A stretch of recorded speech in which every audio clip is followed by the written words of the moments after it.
The arrival of the plague is a slow, heavy step of history. The harbor, the boats tied to wooden poles, barely noticeable, the sails folding like wings after a long journey. Merchants unload barrels and sacks, voices rise and fall. A seagull cries overhead, and under the wooden planks of the docks, tiny feet shuffle imperceptibly. In 1347, ships arrive at the ports of the Mediterranean. Messina, Genoa, Venice. Merchant ships from the Black Sea carrying spices, fabrics, and grain.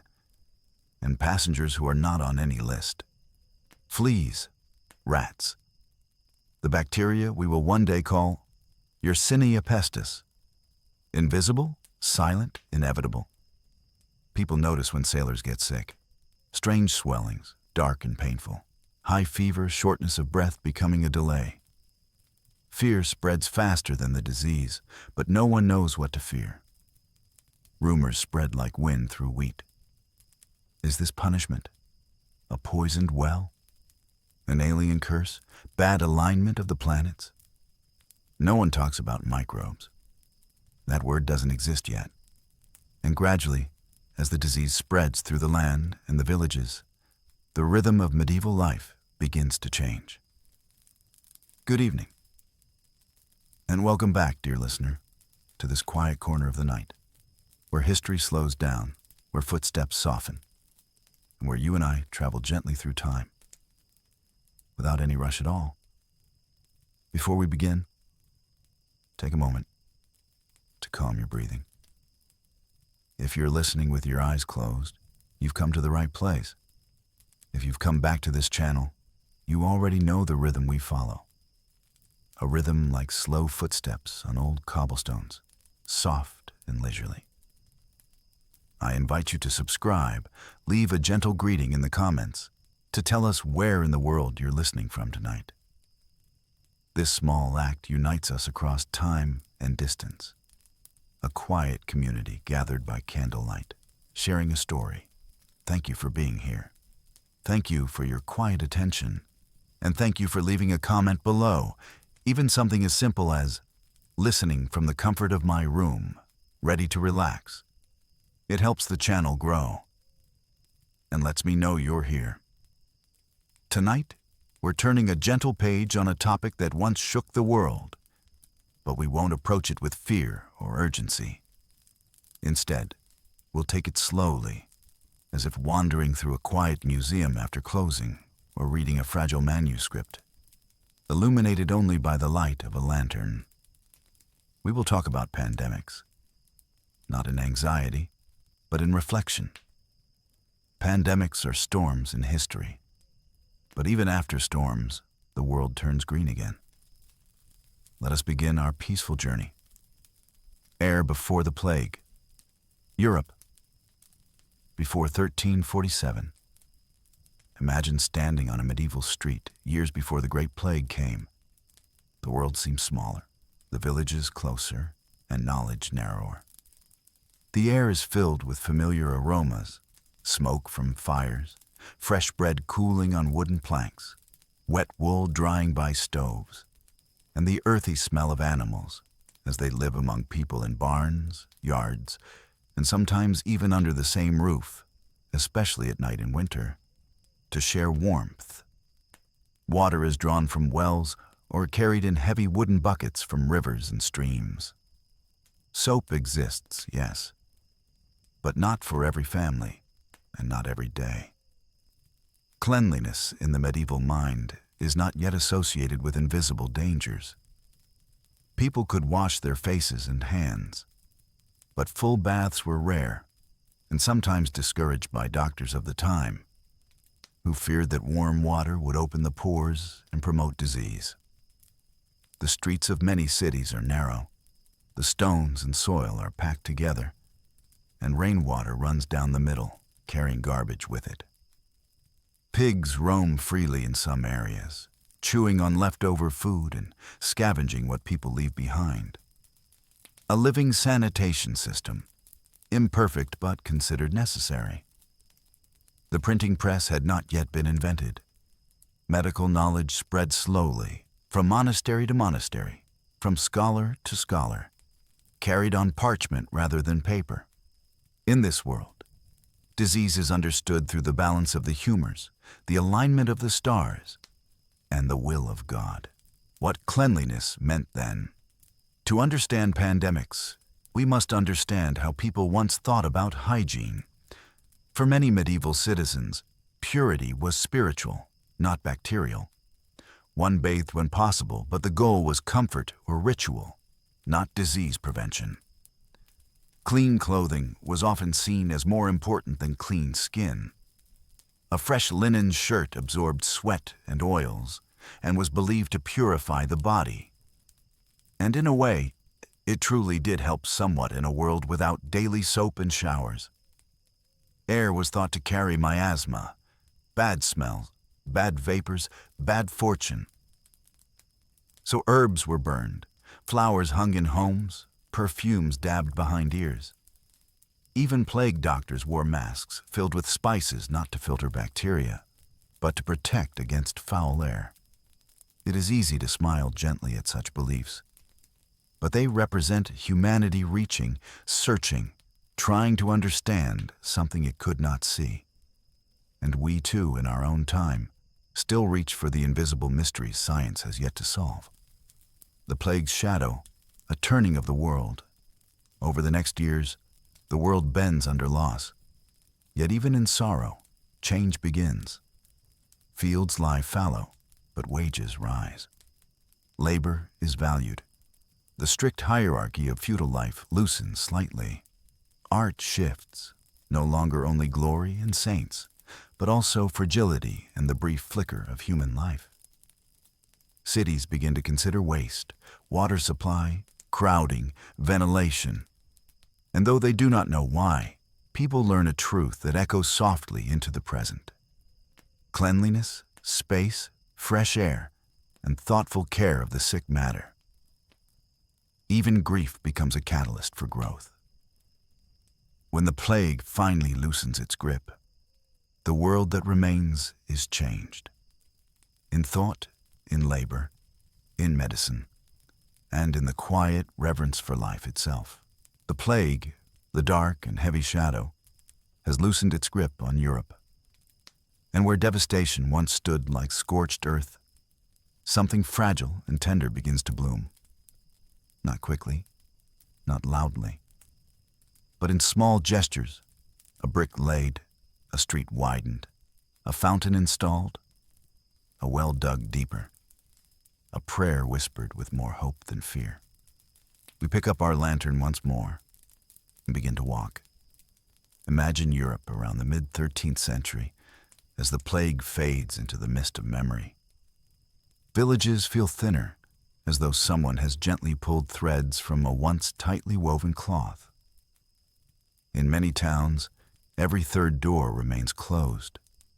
Fields lie unplowed where hands once worked from sunrise to dusk. Church bells that once rang for weddings now toll for remembrance.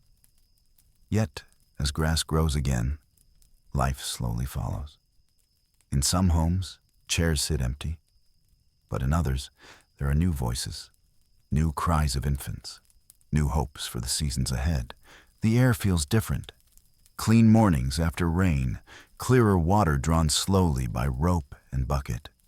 Markets more cautious, but still full of bread and wool, fish and onions, goat cheese wrapped in leaves and set gently in baskets. And there is something new beneath all of this.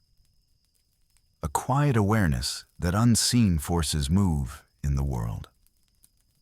People do not yet know the word bacteria, but they feel the shadow of something microscopic, the way one might sense a presence in a silent room. They do not see the enemy, but they remember the consequences. And so the first seeds of public health are planted, not in textbooks, but in lived experience. Before sanitation becomes reality, cleanliness is still anchored in faith and daily simplicity. In many villages, people wash their hands in wooden bowls before meals, not because they understand germs, but as a sign of courtesy, respect, and spiritual preparation. monasteries, quiet and methodical places, maintain gardens, herbal apothecaries, and stone basins for ritual washing. Riverbanks become places of gathering, where women beat laundry with smooth stones, and children splash, and fishermen mend nets, the sunlight glittering across ripples. If you stand there, just for a moment, you can hear the creak of leather sandals on wet earth, the gentle slap of wet cloth against stone, the murmured conversations about weather and lost loved ones, and above all, the river itself, as constant as breath. People trust water, though water brings danger. They drink from wells lined with stones darkened by centuries. They gather rain in barrels. They share ladles. The idea that water can carry illness is unthinkable. Water is purity, cleansing, a gift from heaven. And yet, quietly, beneath the surface, a mystery waits. One that the world will not solve for 5 long centuries. As generations pass, Europe grows busier again. Cathedrals rise, their arches stretching upward like stone prayers. Trade expands, silk and spices and sugar cross oceans and deserts. Markets fill with voices, coins clinking, horses stamping on cobbles. Cities swell, walls expand, and narrow streets thread themselves into labyrinths of human life. With more people comes more waste, animal dung, rotting straw, market scraps, barrels of fish offal, broken pottery, and the quiet but ever-present burden of human refuse. It gathers in alleyways, in corners behind taverns, near butcher stalls and tanneries by the riverside. Night soil men, workers who carry waste by cart, walk lantern-lit lanes at dawn, collecting what homes produce at night. Their footsteps are heavy, their work overlooked, yet they are among the first warriors of public health, long before the phrase exists. And still, the world understands sanitation only as cleanliness of appearance, not protection from unseen life. But history has turned a page. A question has been planted. How do we keep sickness away? It will take centuries for science to answer. Yet each era leaves a stepping stone across the river of time. To say medieval people ignored hygiene would not be true. Many cultures, in Europe, Asia, the Middle East, and Africa, maintained rituals of washing, herbal fumigation, and city organization. In Islamic cities, public baths steam with warm fragrance, and fountains sparkle in courtyards, offering running water for prayer and cleansing. In parts of India, bathing in rivers at dawn is an act of both spirituality and wellness. In China, scholars write about balanced diet, fresh air, and orderly cities. In Japan, hot springs steam quietly in snow-blanketed valleys, where villagers soak in mineral warmth as cedar forests breathe softly around them. Every society, in its own way, tries to stay well. But without seeing the invisible, the work remains incomplete. The world is preparing slowly, like dough rising before dawn bread. Some truths must unfold at the pace of centuries. In time, scientific curiosity grows. Monks copy ancient medical texts. Travelers bring new knowledge across continents.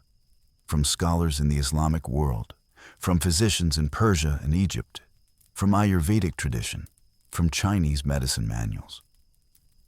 Alchemists heat metals, searching for elixirs and stumbling upon chemistry. Healers observe patterns, noticing which herbs calm fever, which waters soothe stomachs, which airs feel sweet and healthy.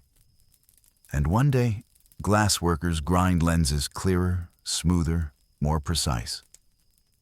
Magnification is born. Not yet the microscope, but its ancestor, a simple glass bead that reveals that cloth has fibers, that leaves have tiny pores, that insects have faces and shimmering wings. The invisible world moves a little closer. like a shy creature emerging from the forest brush. The centuries between great pandemics are not empty. They are filled with everyday life, the kind that rarely enters history books, yet forms the quiet heart of human existence. In one village, a baker kneads dough before dawn, hands dusted with flour, breath forming mist in cold air. In another, a shepherd opens a wooden gate, sheep flowing out like woolen clouds onto dew-covered pasture. Children play in courtyards, rolling hoops, chasing chickens, laughing in the dust. Women spin wool near doorways, fingers moving rhythmically, as sparrows hop nearby searching crumbs. Artisans carve spoons, shoe cobblers work leather, scribes sharpen quills. A bride braids flowers into her hair. A grandfather smokes a clay pipe by the hearth. Candles gutter low, and someone yawns, stretching before bed. History often remembers war and catastrophe. But in truth, most of life is made of this. Plain, beautiful simplicity. And sanitation, quietly, begins to touch this everyday world. Streets are swept more regularly. Water channels are dug. Some cities build quarantine stations by their ports, a new idea, born not of panic, but of patient observation.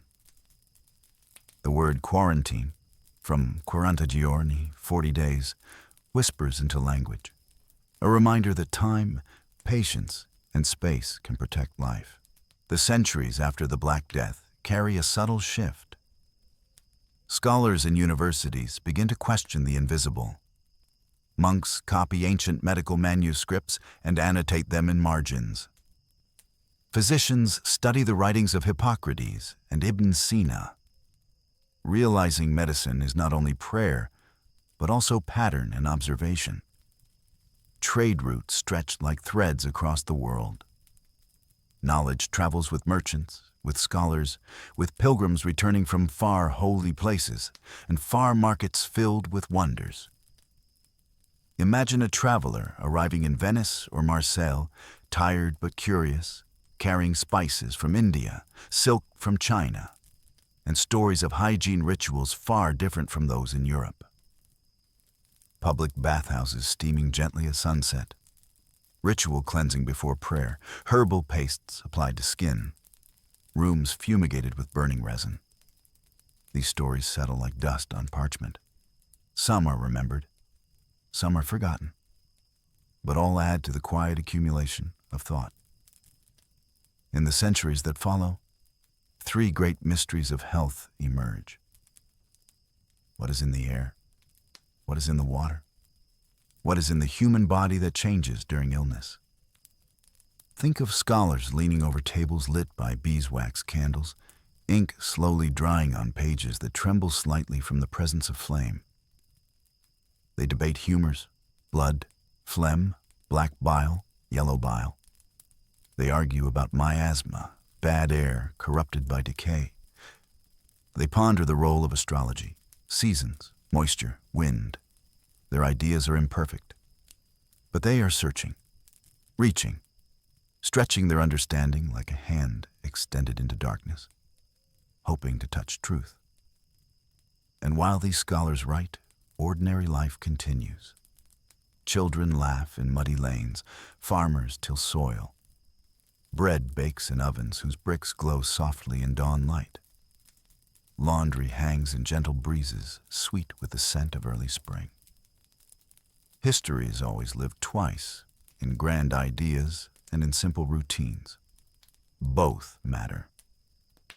A curious awareness creeps through cities. Artists paint ideal cities with straight streets and clean fountains.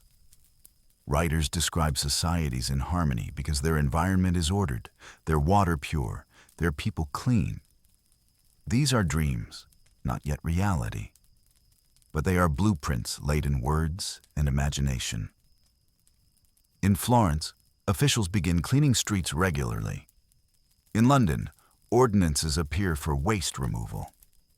In Paris, fountains are built where clear water flows gracefully from sculpted stone. The medieval world did not lack intelligence. It lacked the lens, the glass, the magnification necessary to see the enemy. Still, the instinct was there. A deep knowing that purity of place protects purity of life. Communal bathing, once loved in the Roman world, had declined in parts of Europe after plague and religious caution. Warm water was feared as a gateway for illness to seep through the skin. But over centuries, the tide turns again. In Ottoman baths, steam curls like silk ribbons. In Japanese onsen, hot spring water whispers beneath pine branches and snow-tipped mountains. In Hungary and Iceland, geothermal pools bubble gently, offering warmth even in winter frost. Even in European towns, the humble act of washing, at fountains, at rivers, in wooden tubs near hearth fires, grows more common. The world is remembering what cleanliness feels like, even if it does not yet know why it matters.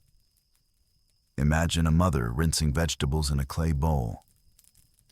Imagine a girl washing her face in cool morning water, braiding her hair slowly afterward. Imagine a sailor scrubbing the deck as the dawn sun breaks over a quietly rocking ship.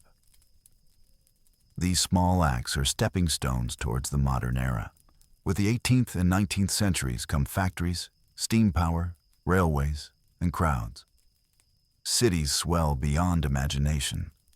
London, Paris, Delhi, Calcutta, New York, Cairo, Moscow.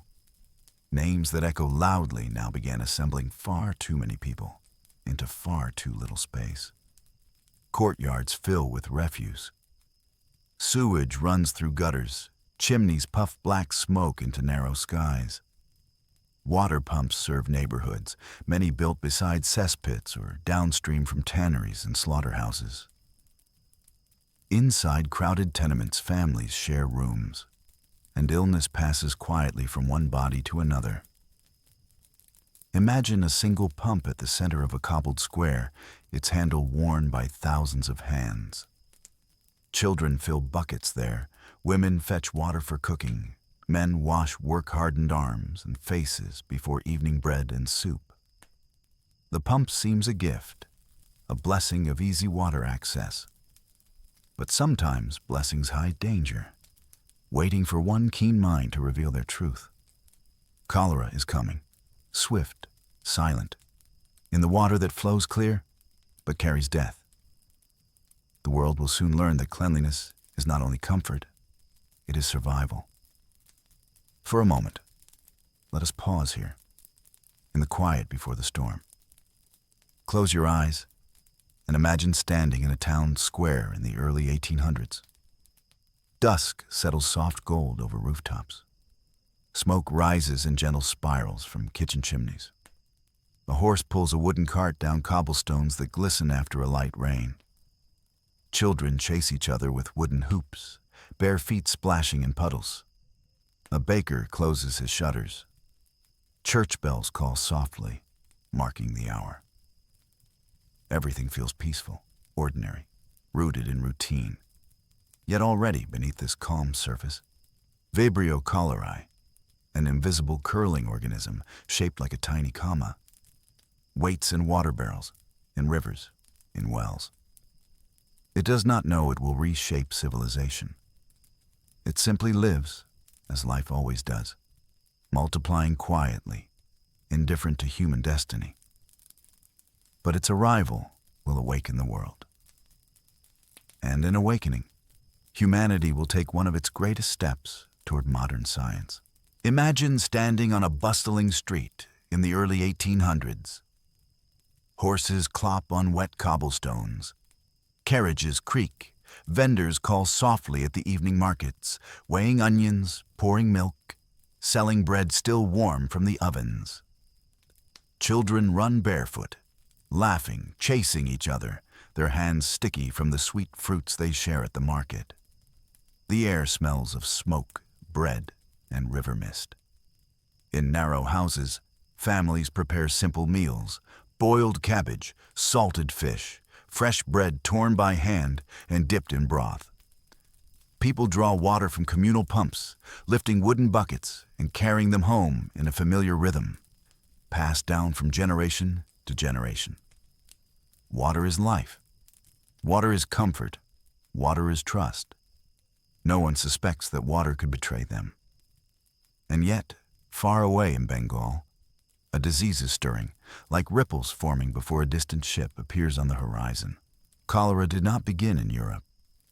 Its roots trace to South Asia, to the Ganges-Brahmaputra Delta, a region rich in ritual, devotion, and sacred waters. Here the river is life. Here millions gather, wash, drink, pray, celebrate, mourn, and bathe. The river cleanses the soul, and has done so for centuries. It also carries microscopic passengers, tiny, curling bacteria that ask for nothing but water and a human home. For generations, local outbreaks rise and fall like tides. Some live, some perish. Life continues. But then the world changes. Ships travel farther, armies march, trade expands, and tiny organisms travel inside casks, in bilge water, on clothes, in the barrel of the next ship leaving port. A new age of global movement brings blessings and burdens in equal measure. Cholera leaves home. Like a whisper turning into wind, cholera spreads. East toward Southeast Asia, west toward Persia and the Middle East, north through Russia, and across oceans toward Africa. Soldiers fall sick on campaign. Pilgrims become ill on sacred roads. Merchants collapse in hot markets where spices and fabrics shimmer in sunlight. And yet, in many parts of the world, the event passes softly. A wave, not yet a tidal force. Europe hears rumors, reads reports, wonders, but does not yet fear. The lesson for now remains distant. The world still believes disease travels in bad smells, in cursed air, in divine punishment, in unbalanced humors within the body. No one suspects the clear water in their bucket. Not yet. Then, like a storm that suddenly fills the horizon, cholera enters Europe, then North America, and the world sees its face. Those who fall ill sometimes lose color quickly. Skin turning dusky blue, eyes sinking, voice dimming to a whisper. Doctors cannot explain it. Cities tremble. Church bells toll slowly. Families light candles in windows, hoping protection will come from above. Men who felt strong at dawn may lie weak by sunset, thirst burning in their throats like a dry wind through reeds. Water, warm broth, sips of tea, nothing brings rest, and the world watches, helpless. Fear moves through streets, not in screams, but in quiet dread. A mother holding her child closer, a shopkeeper closing early, a priest walking slowly between homes with prayer book in hand. The illness takes the humble, the wealthy, the young, the old. There's no pattern anyone can yet see. But somewhere, in a narrow house in London, a mind begins to notice something. A physician, a map, a pump. Soon, a handle will be removed, and history will shift. Illness is part of human history, but so is understanding. So is the search for solutions. So is compassion. Now, let us step into London, the heart of the mystery. The year is 1853. London breathes smoke and fog. Streets are narrow and busy. Homes cluster tightly like birds huddled against cold wind. Water pumps stand at corners, iron handles cool to the touch, spouts shining with the wear of many hands. Imagine approaching one. The stone basin damp, drops of water glistening like pearls, a bucket resting on its side, rope coiled nearby like a sleeping snake. People greet each other here, sharing gossip, filling jugs, smiling at neighbors. Water feels communal, safe, ordinary, the very heart of daily life. But beneath the street, gutters carry sewage. Cesspits overflow behind houses, River water foams with waste, and pumps draw from earth without eyes to see what lies below. Disease brews silently beneath layers of soil and brick, and soon London will face it directly. In August 1854, in a humble district of Soho, cholera appears, suddenly, sharply, like thunder on a clear day. Families become ill not with fever or cough, but with violent thirst, cramps, weakness. Fear spreads not as panic, but as trembling prayer, as closed shutters, as the soft dread of footsteps hurrying along cobblestones at night. No one knows the cause. People blame bad air, foul vapors rising from sewage. But one man sees differently. John Snow, a quiet, observant physician trained not only in medicine but in listening to the world, begins to investigate. He walks the streets slowly, boots tapping softly against the stones. He speaks with grieving families, takes notes in careful script, and draws a map of cases, dots clustering around a single pump on Broad Street. Not a church, not a market, not a prison, a pump. He visits the pump. He sees children drink there, women fill kettles, workers take cool mouthfuls after labor. And the pattern becomes clear. Not bad air, not divine anger, not moral failing. Water. Clear, cold, innocent-seeming water. Water carrying life and death. He presents his case. Some listen, many do not. Ideas, like rivers, change course slowly. And yet, one practical step is taken. The pump handle is removed. Just like that. A simple act. Quiet, not heroic or loud, but devastating to the bacteria. The outbreak fades. Life resumes, and a new chapter begins. Modern epidemiology is born in a small London street beneath an oil-lit evening sky. It is humbling, is it not, that one idea can save cities, that a map drawn with care and patience could reshape public health, that a pump handle, a simple iron bar, could hold the hinge between sickness and safety. Progress is not always grand. Sometimes it is quiet. Sometimes it smells of ink and candle wax. Sometimes it rests in the hands of a doctor walking alone at dusk, thinking deeply, listening to the world. And so, cholera teaches humanity what plague could not. That water, the element we trust most, must be protected. That sanitation is not a luxury, but life itself. That public health is the skeleton of cities, the invisible architecture holding society upright. After John Snow's quiet revelation, the idea does not suddenly bloom everywhere. Understanding rarely spreads like lightning.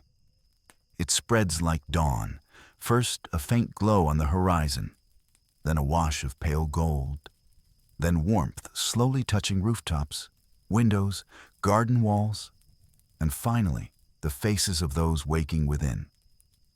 Doctors debate, officials hesitate, clergymen pray, engineers sharpen their pencils and trace new lines on maps. But the idea has entered history now, and it will not leave. Water can carry death. Water must be protected. Waste must be moved away, not simply hidden. And so begins one of humanity's greatest building projects, not a palace, not a temple, not a fortress, but sewers. Miles and miles of tunnels, quiet, patient, unseen, the veins beneath the skin of civilization. Let us walk along the banks of the Thames, in the middle of the 19th century. Picture the river at sunrise. Golden light touches its surface like warm fingertips. Boats bob gently, sails furled, ropes creaking softly. A soft morning mist rises, and gulls glide low, their cries echoing against water. From a distance, it feels peaceful, serene. But come closer, and another picture emerges. Waste floating in dark eddies, refuse drifting slowly, barges emptying barrels into currents that carry secrets beneath bridges and past palaces. Children play along muddy edges, where reeds tremble in wind. Women wash clothing on stones, while eels twist between submerged timbers. And the river, patient and wide, does as rivers do. It accepts everything given to it, without complaint. But rivers, like people, can be overwhelmed. The Thames, sacred to London, becomes thick, slow, and foul in summer heat. The stench rises like a low sorrow into homes and parliament halls. Yet still, many believe odor brings disease, not water itself. The invisible waits to be seen. Then comes heat, a summer so warm that the Thames breathes its burden into the streets of the capital. Windows are shuttered. Curtains are soaked in vinegar. Lawmakers press handkerchiefs to their noses as they debate inside Parliament, where the river whispers just below. It is called the Great Stink. There is no panic, but disgust, disbelief, and the quiet understanding that a city cannot thrive when its river chokes. Sometimes history changes not through fear, but through discomfort so strong that even the powerful take notice. The world realizes water must be clean. Waste must be managed. The river cannot carry civilization alone. And so emerges a new hero, not a warrior, not a king, but an engineer. Imagine a man bending over a desk covered in blueprints. Ink smudges his fingers. Paper curls at edges from candle warmth. Outside his window, the city hums. Vendors calling, horses clattering, children laughing in cobbled courtyards. This man, Joseph Bazalgette, studies the flow of rivers, the slope of land, the pressure of pipes, the mathematics of public need. He is not building beauty for the eye. He is building beauty for life. Brick by brick, arch by arch, he and his workers carve tunnels beneath London's skin. They lay stones like prayers, each placed with care and purpose. They create pumping stations with tall chimneys and iron machinery that hisses softly, like a sigh of relief escaping the city itself. Miles of tunnels carry waste away from homes, toward distant treatment fields and tidal currents. Above these hidden arteries, boulevards stretch wide and clean. Tree-lined embankments cradle the river, and fresh air returns to people who once lived with windows closed in dread. Bazalgette once said, if London ever grew, it would need more capacity. So he doubled it. He built for the future with a heart tuned to generations he would never meet. And cities learned. Paris changes. New York follows. Naples, Hamburg, Delhi, Calcutta. Each city watches, adapts, transforms. Beneath every great city today, his legacy glimmers quietly in damp brick and dark tunnels. Public health becomes architecture. Cleanliness becomes engineering. Sanitation becomes civilization. Water, soap, and the quiet revolution of daily life. But cities are not the only ones learning. Families, too, change their rhythms. Washing hands after returning home. Boiling water before drinking it. Cleaning floors and airing out rooms.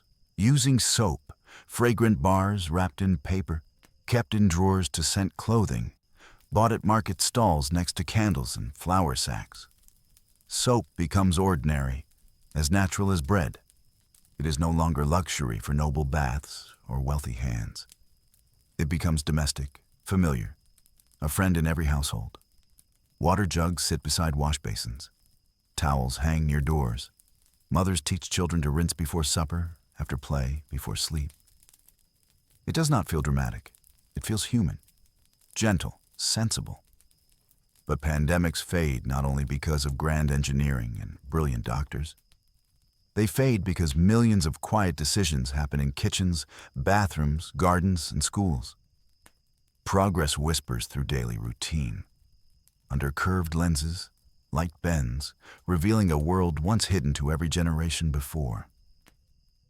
In droplets, in smears, in well water and river puddles, small shapes move, spirals, rods, crescents. tiny beings wriggling like stars dancing in deep space. Louis Pasteur peers into the lens and sees life where others saw only mystery.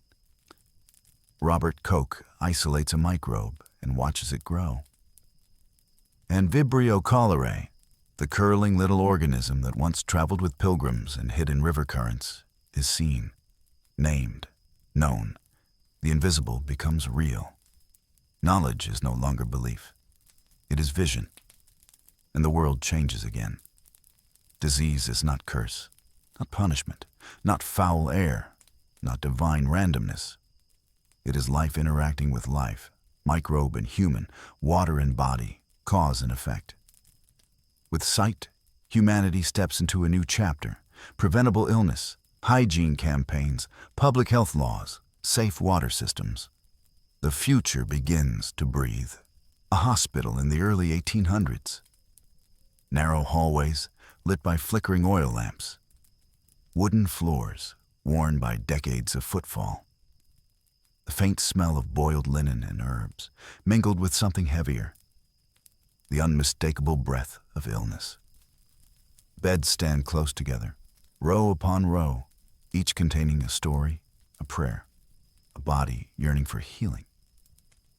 The doctors move quietly, their coats long and dark, their pocket watches shining like little suns as they catch the lamplight.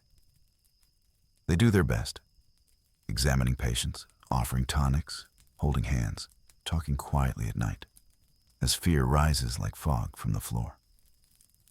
And yet, there is something that no one sees. Clothing carries germs. Hands transmit disease. Instruments are passed from patient to patient without cleaning, except for a simple wipe, a quick rinse, the conviction that visible dirt is the only real threat. Doctors who work tirelessly may unknowingly transfer grief from one bed to another. This is not negligence. This is blindness. The world has not yet learned that the smallest things do the most harm. But understanding is coming, slowly, like morning light through the cracks of a shutter. In Vienna, a young physician named Ignaz Semmelweis watches with quiet concern. He works in a maternity clinic, a place meant to welcome life. Yet deaths from childbed fever are heartbreakingly frequent. He notices a pattern. Women attended by doctors, those who also perform autopsies, die more often than those assisted by midwives. It is a terrible observation, one that rests heavy like stone in the lungs. Semmelweis begins to wonder if something invisible, travels from the dead to the living on doctors' hands. So he asks for something simple. Wash hands with chlorinated solution before touching mothers. He asks gently, logically, and then watches. The death rate falls like a leaf released by autumn wind. But new ideas often meet resistance. His peers resist, offended at the implication that they carry death unknowingly. Semmelweis, a quiet hero, bears criticism and dismissal. And yet, his discovery stands firm like a candle burning steadily in a storm. One day the world will follow him. But first, another must arrive to bring fire to the wick. Travel now to barracks hospitals of the Crimean War. Rows of wounded men lie in makeshift wards where air is thick, water scarce, and sanitation poor. Into this world steps a woman in gray, calm, resolute, carrying a lamp that glows like moonlight in dark corridors. Florence Nightingale. She does not rush. She walks with gentle steps, pausing beside beds, speaking quietly, offering comfort with presence alone. But she also sees what others ignore: the dirt, the stagnant air, the contaminated linens, the overcrowded rooms. She opens windows. She orders cleaning. She insists on fresh water and organized wards. She gathers data with the patience of a scribe and the clarity of a mathematician. She draws charts, beautiful circular diagrams that reveal truth gently yet undeniably. and with each act of care, each stroke of pen, she transforms hospitals from places of desperation into places of healing. Later, in quiet English evenings, she trains nurses, writes books, and shapes an entire profession. Thanks to her, the hospital becomes not a house of sorrow, but a sanctuary. Louis Pasteur, seeing the invisible world. Now let us enter a laboratory in 19th century France. Glass flasks glimmer in lamplight. Metal instruments shine. A scientist leans close, eyes steady, breath calm, mind sharp as sharpened steel. Louis Pasteur, he watches fermentation, milk souring, broth turning cloudy. He heats, cools, observes. And in doing so, he reveals life too tiny to see, yet powerful enough to shape nations. Germs exist. They can be killed. They can be prevented. His voice joins Semmelweis, strengthens Nightingale. Science and sanitation now walk side by side. Pasteur gives humanity a vocabulary of truth, sterilization, immunity, pasteurization. The unseen enemy no longer hides in darkness, and the world feels lighter, as though a weight has shifted from its chest. With these discoveries, a transformation unfolds. In hospitals across the world, nurses wash hands in warm water that steams gently in morning light. Surgeons sterilize instruments that gleam like polished silver. Linens are boiled, floors scrubbed, windows open to let sunlight spill in like gold poured from heaven. Surgical gowns appear, masks, gloves, soap by every basin, basins in every room. Children in schools learn to wash hands before meals. Soldiers in barracks follow sanitation drills. Mothers keep homes airier, cleaner, brighter. The act of washing, once ritual, then cultural, now scientific, becomes sacred. Not superstition, not luxury, a gentle shield, a quiet promise. A way of saying, I protect you as I protect myself. Cleanliness is not dramatic. It does not demand applause. It does not roar like cannons or shine like crowns. It is humble, warm water in a basin, soap lathered slowly between fingers, a cloth refreshed each morning, a window open to sunlight, a floor swept before supper. Yet it has saved more lives than all battles ever fought. It has cradled more souls than kings and generals. Victory sometimes is a bowl of water and a pair of patient hands. Night stretches deep and velvety now, as though the world has been wrapped in a long cloak of stars and silence.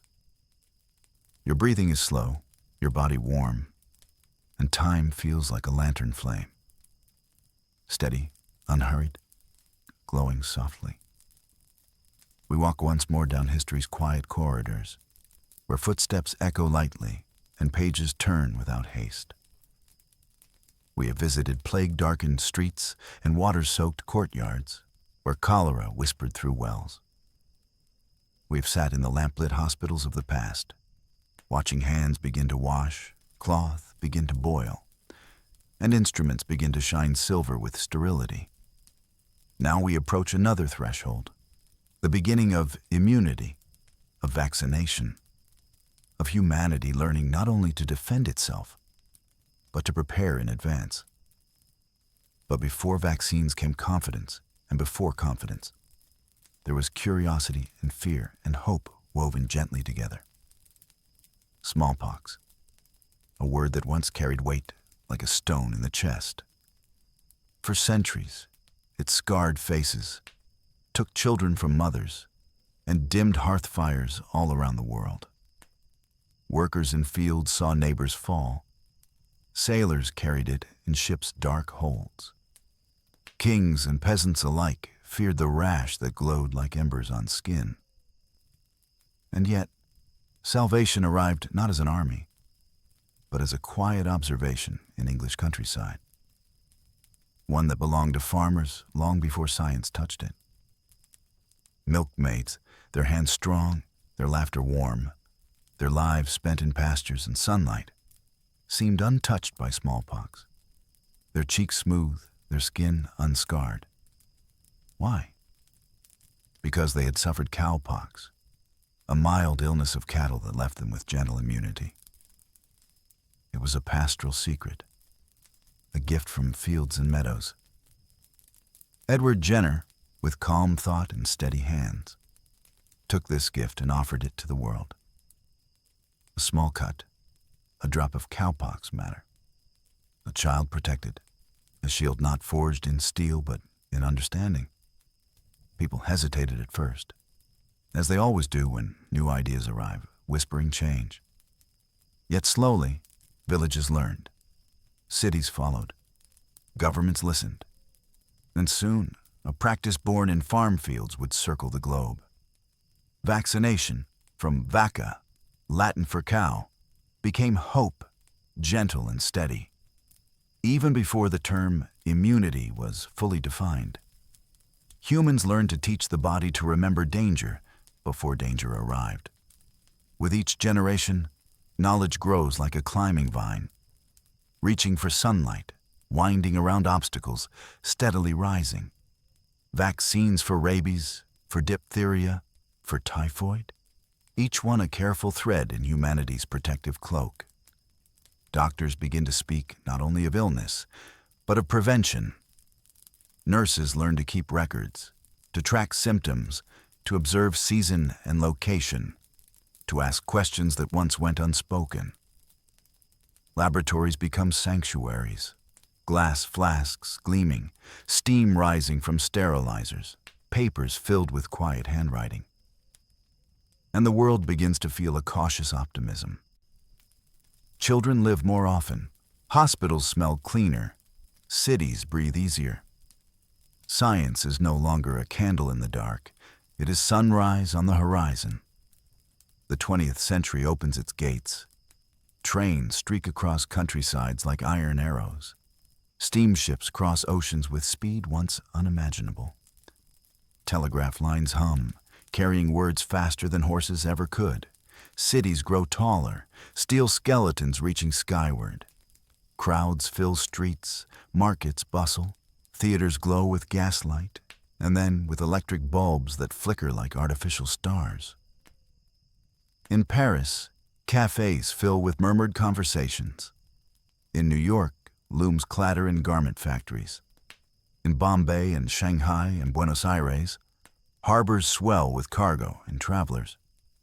Humanity is closer than ever, breathing the same air, sharing the same spaces, connecting hopes and risks across continents. And in this closeness lies both beauty and vulnerability. For movement brings connection, and connection brings opportunity. For commerce, for culture, and for microbes. A world that grows together must protect itself together. And yet, just as progress shines brightly, a shadow forms at its edge.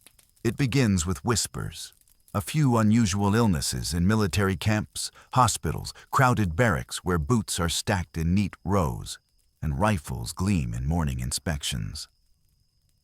Young men cough into handkerchiefs. A fever rises that feels ordinary, a seasonal chill, a passing sickness. And yet, something feels different. Outside, bands march down streets, flags wave, crowds cheer, for the world is at war. A war of trenches and whispers, of telegrams and smoke, of youth sent far from home. No one wants to worry about a fever when cannons roar across horizons. But illness does not ask permission to enter history. It flows where bodies gather, where fatigue opens the door and stress lowers the guard. And so, in the background of distant gunfire and restless seas, a virus begins to move, softly at first, like a footstep in snow.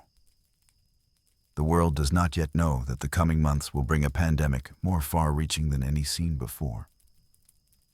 But tonight, we do not rush there. We remain here in this moment of stillness. Where science has grown, vaccines have emerged, public health has gained voice, and humanity stands balanced between pride in its progress and humility before nature. We do not dwell in fear. We dwell in understanding that each challenge in history has been followed by learning and each sorrow by growth. Plague taught us to question. Cholera taught us to build sewers. Semmelweis taught us to wash hands. Nightingale taught us to organize care. Pasteur taught us to see the invisible. Jenner taught us to prepare. And the century ahead will teach even more. Human resilience is quiet, but vast. Gentle, but unbreakable. The past does not frighten us. It steadies us. It reminds us that even when night falls, morning comes. We stand now on the threshold of the 20th century's first great trial. One whispered into history books, but lived in silence by millions. A pandemic often called influenza, but remembered as something deeper. Something that moved as quietly as dusk and left echoes in every town, every family, every heart. It will later be called the Spanish flu, 1918 to 19, though it was not born in Spain and did not belong to any one land. It belonged to the world. Sorrow often does. Imagine the world in 1918.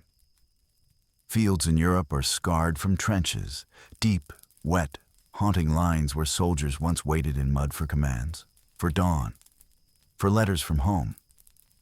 Railroad stations hum with returning men, boots muddy, faces pale beneath helmets. Factories still whir late into the night, their windows glowing amber against dark skies. Ships creak in cold harbors, bringing soldiers home with medals tucked in coat pockets and memories they cannot speak aloud.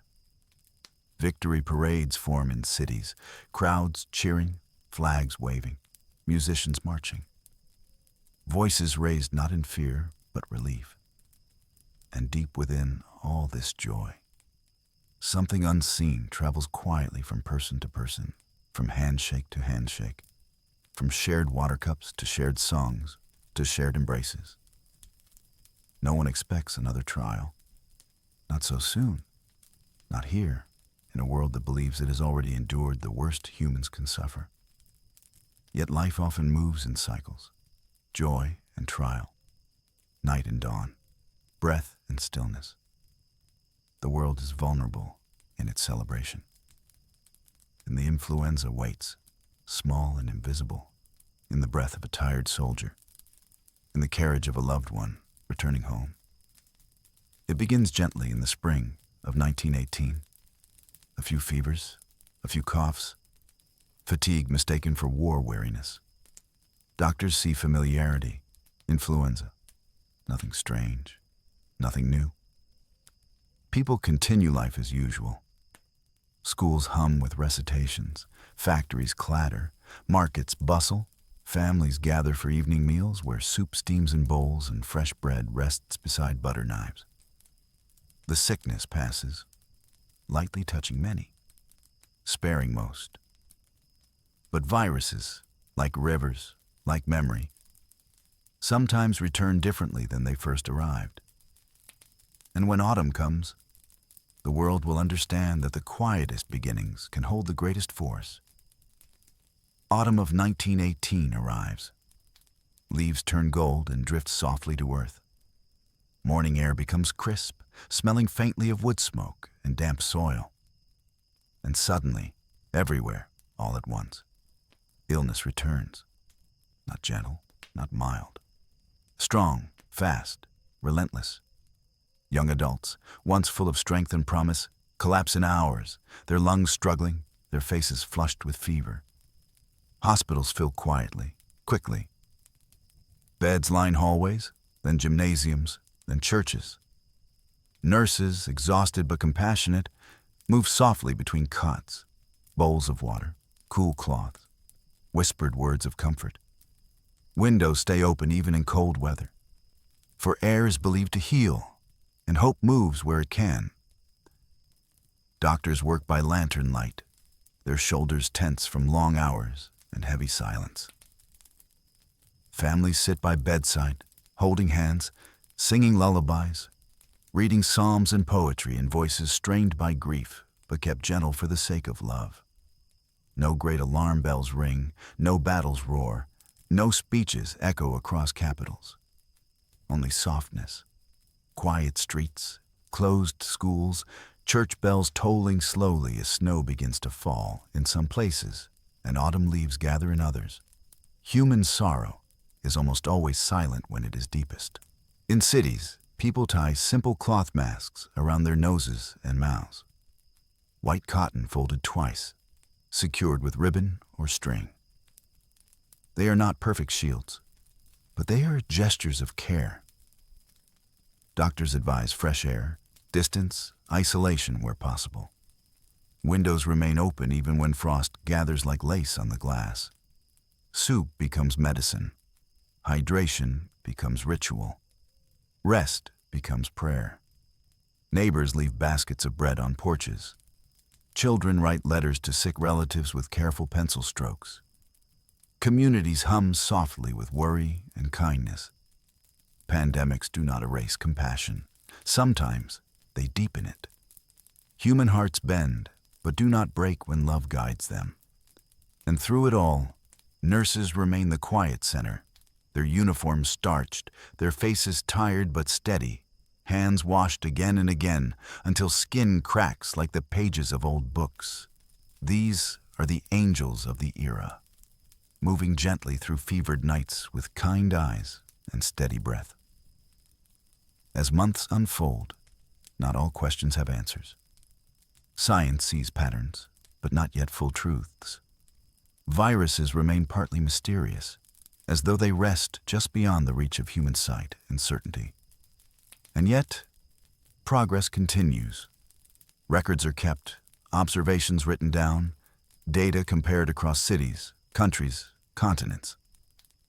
Doctors note the value of open air, clean hands, spaced beds, ventilation, rest. Public health departments strengthen. Governments begin to understand their duty to protect health as they protect borders and build bridges. And the world, though grieving, begins to whisper the language of future preparedness.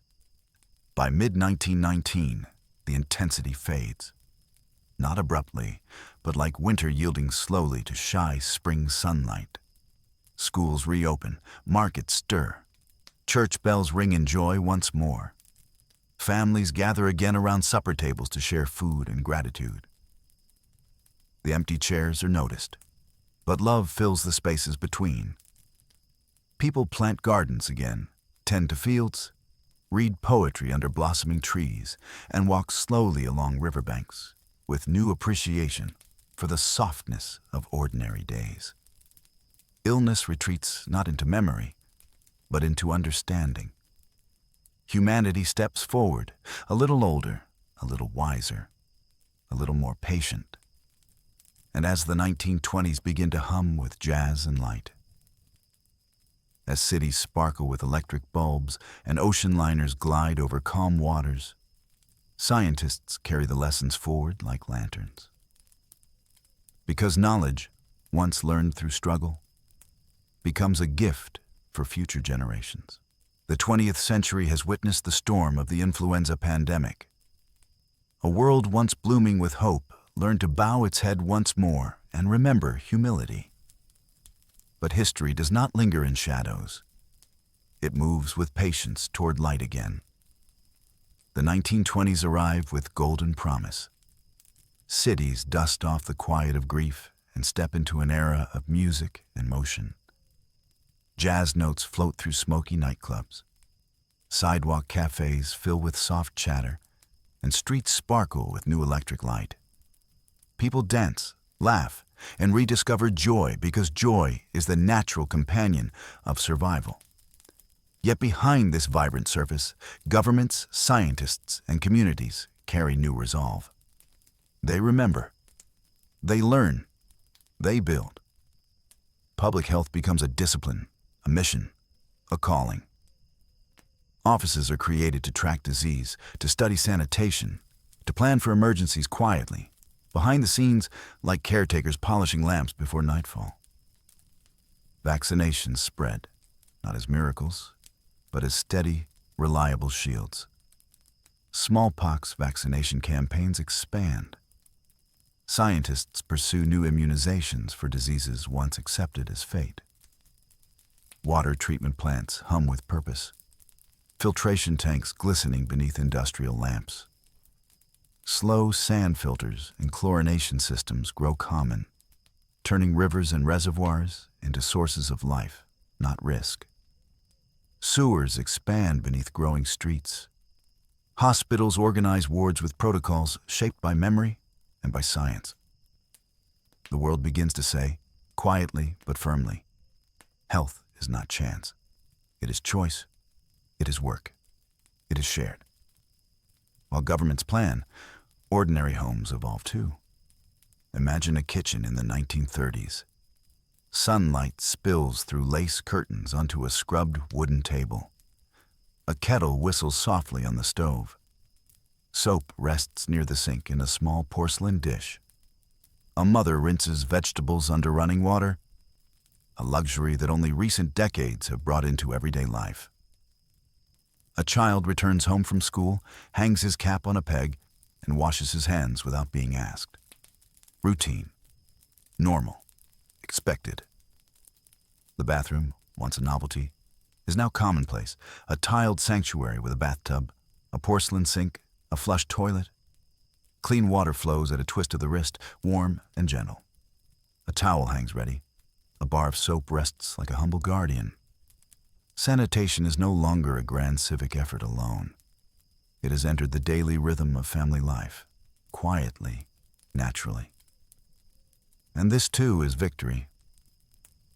Hospitals throughout the mid-20th century reflect lessons hard-earned.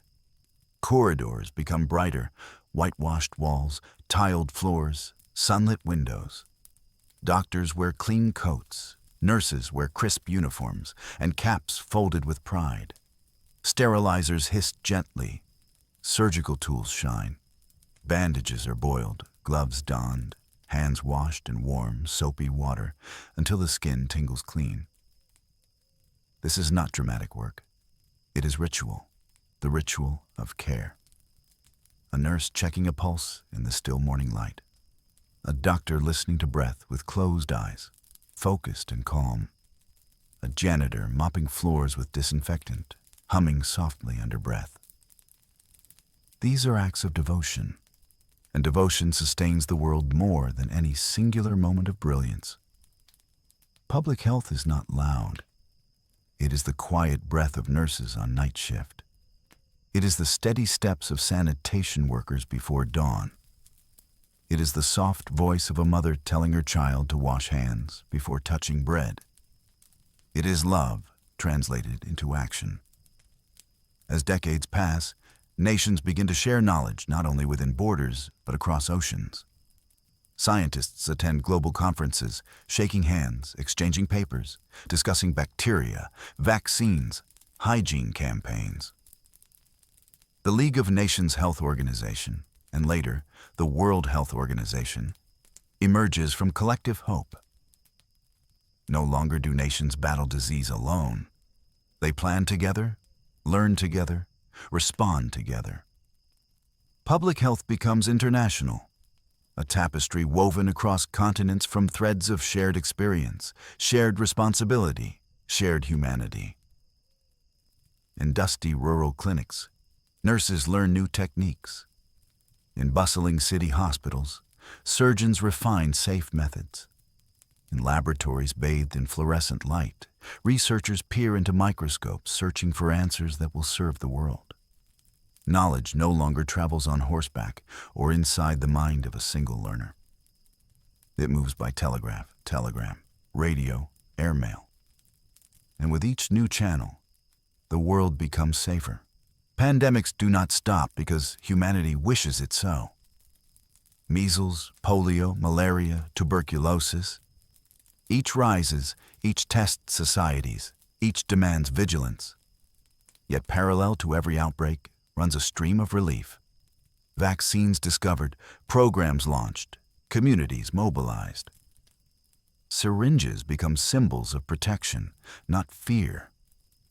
Sugar cubes carry polio vaccines into small schools where children giggle and swallow immunity as easily as candy.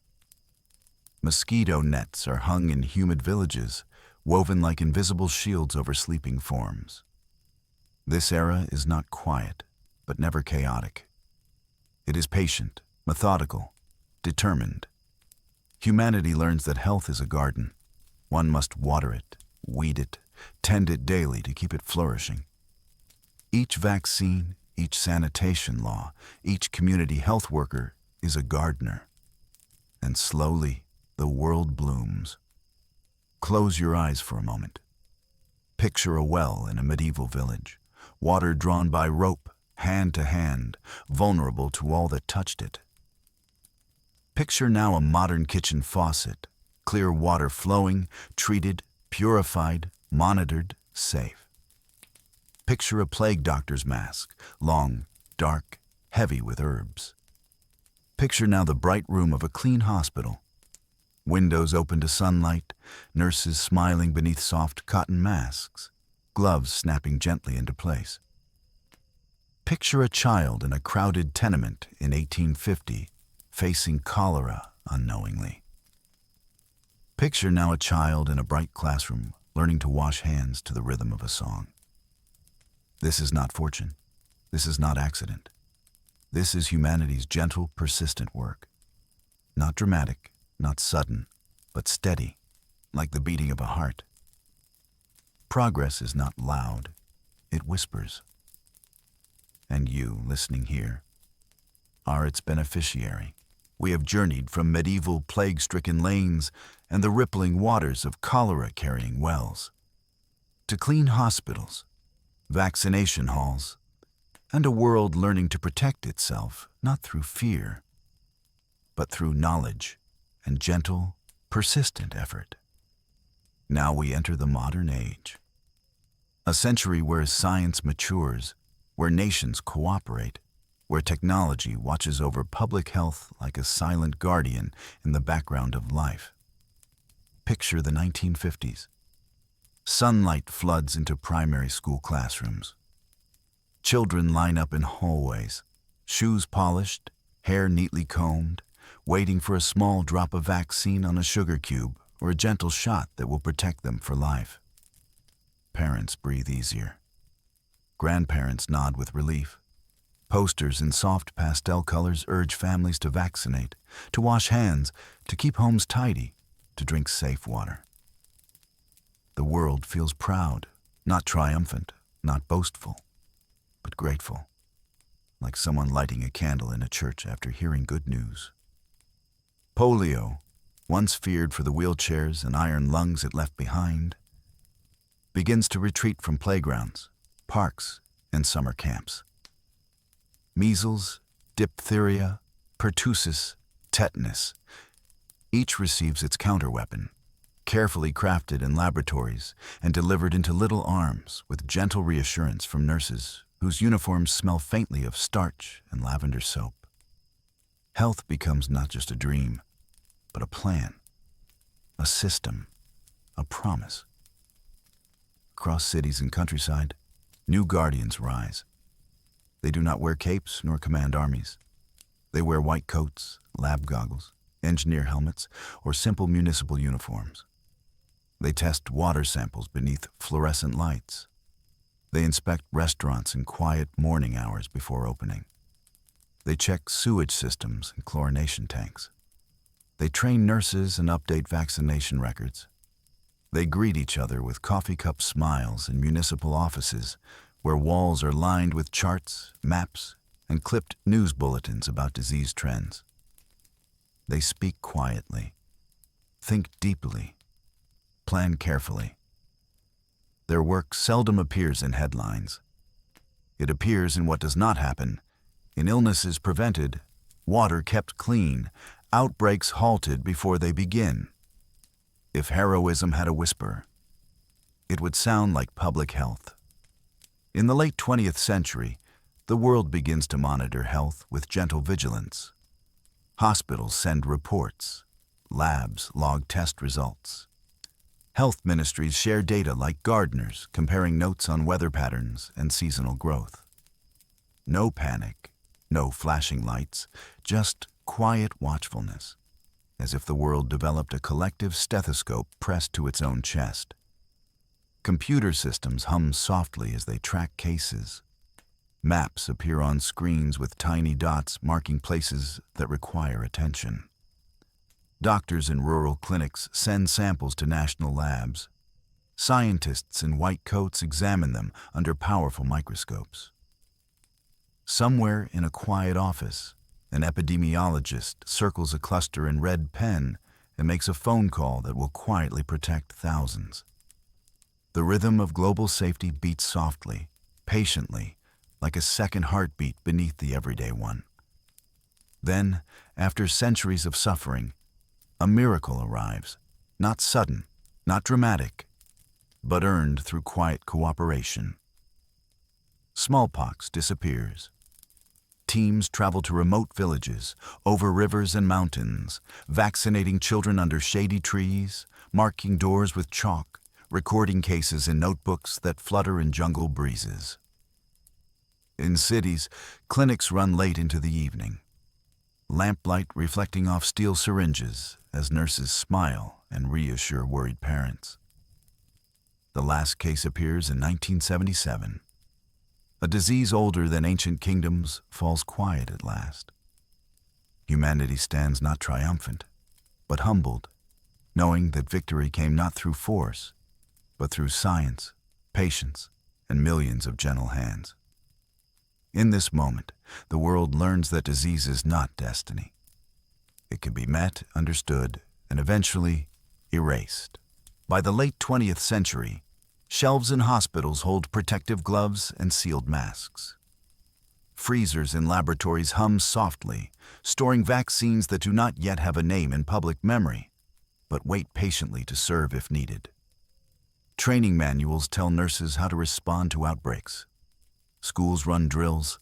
Airports prepare quarantine rooms.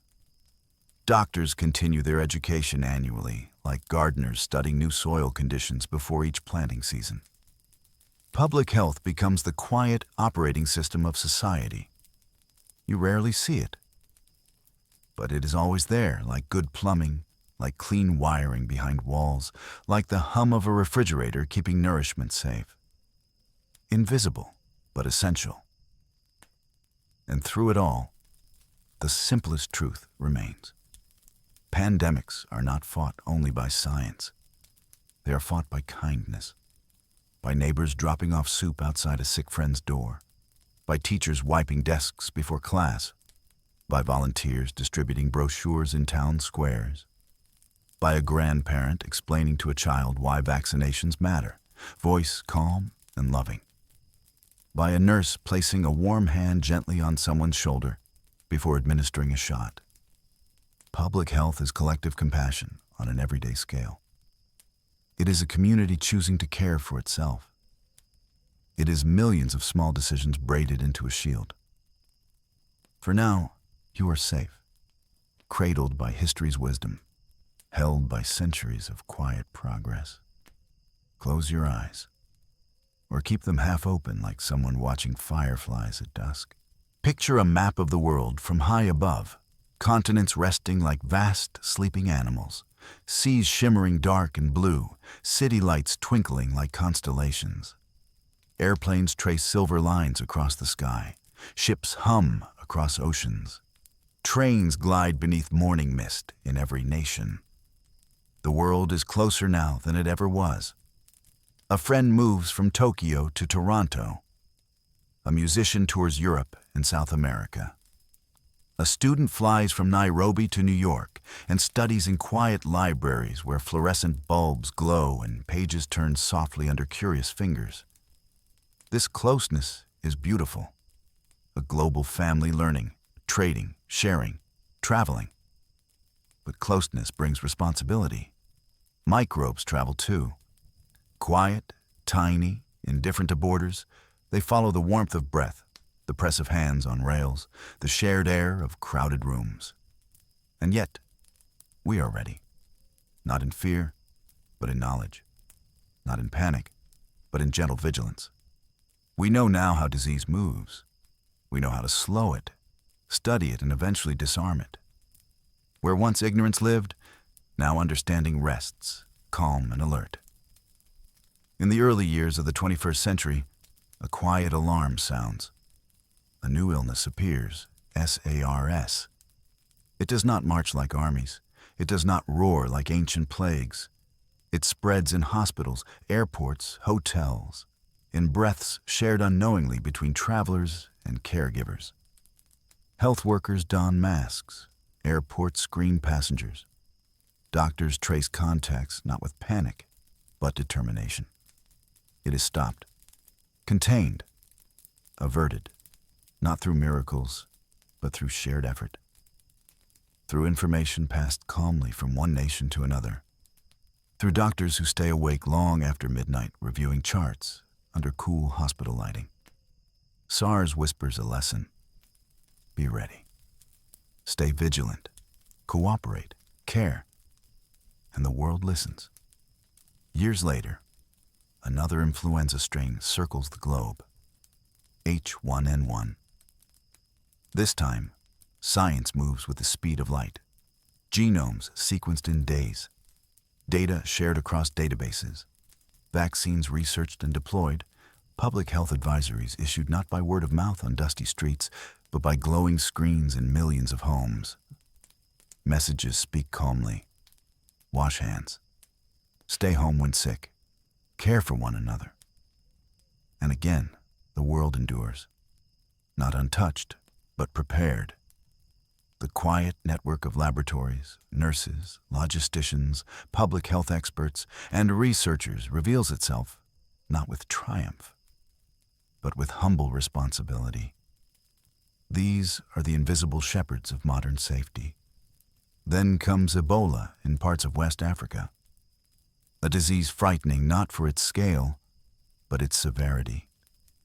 Communities confront sorrow with bravery as villages mourn, and doctors don protective suits like armor made not of steel, but of compassion. Nurses in sweltering heat wear layers of shielding fabric, their voices muffled, their faces hidden, yet their hearts completely present.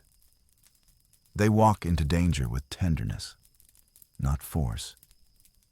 Villagers learn together how to isolate safely, how to bury loved ones with dignity, how to protect water sources, how to support each other through distance. And slowly, quietly, the outbreak bends, softens, fades. Humanity wins again, not through weapons, but through care, science, and solidarity. A mosquito buzzes in warm tropical night air, its wings nearly silent, light cutting across them like silver threads. A tiny insect, small, insignificant to the eye, carries a virus that threatens unborn children. Families worry, doctors test, scientists study. Communities organize mosquito control, clear water containers, spread nets, educate gently. Mothers wait anxiously, yet bravely. Governments coordinate. Researchers advance. The world does not panic, it learns.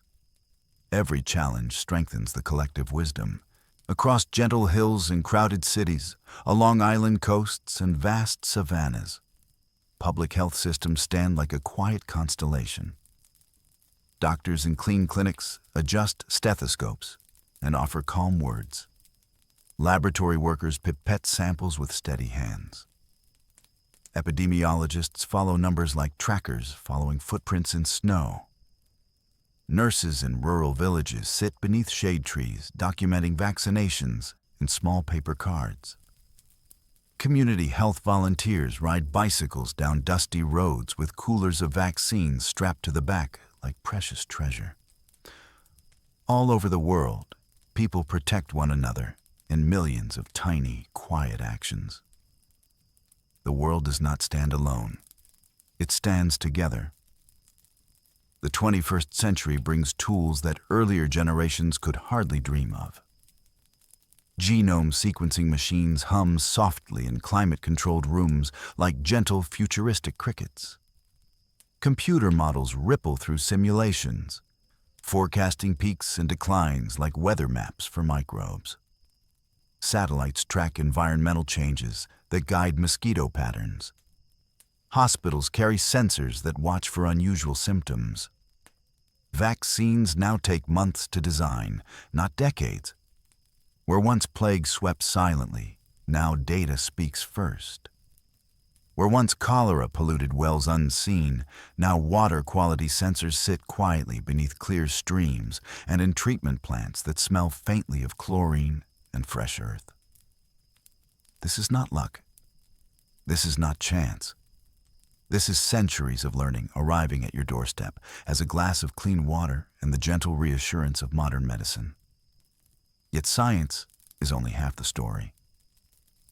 Pandemics remind us again and again that humanity is protected not only by labs and laws, but by people. A teacher disinfects a desk. A teenager wears a mask to protect a grandparent. A parent keeps a child home at the first cough. A stranger holds a door so others do not need to touch the handle. These are not dramatic acts. They are petals of care, falling softly yet forming a carpet of protection beneath our feet. Resilience does not always roar. Sometimes it is a whisper shared between neighbors. Night holds everything in a gentle hush now, a stillness so complete that even time seems to breathe softly around you.